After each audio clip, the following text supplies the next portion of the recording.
Hi mga labs! Welcome back to my channel, Pinay sa Kuwait. For today's vlog mga palangga, magawa naman tayo ng vegetable pizza.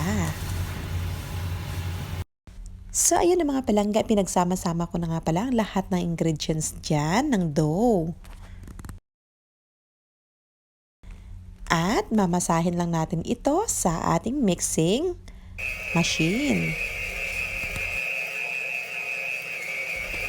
After sa mixing machine mga palangga ay masahin naman natin ito ng mano-mano ng ilang minuto at i-shape lang natin ito into a bowl at ilagay natin ito sa isang bowl na may olive oil para maiwasan po ang pagdikit-dikit nito at syempre patubuin po natin ito ng 1 oras hanggang mag-double size. Fast forward mga palangga, ito na, finlatin na po natin ito sa ating tray, sa oven tray at alisin na po natin ang excess dough. So yan na nga pala, tinusok-tusok na natin ito ng tinidor at lagyan na po natin ito ng pizza sauce.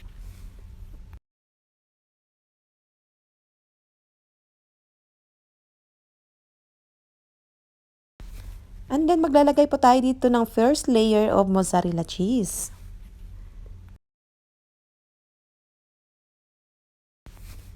At ikalat na po natin ito, mga nahiwa nating vegetables. At maglalagay po tayo ng second layer na mozzarella cheese. At mag-sprinkle lang po tayo dito ng oregano powder. And then i-bake lang po natin dito sa oven ng 20 to 30 minutes ng low fire. At ito na po, luto na po ang ating vegetable pizza. And then again, thank you for watching and I'll see you again next time. God bless you. Bye-bye!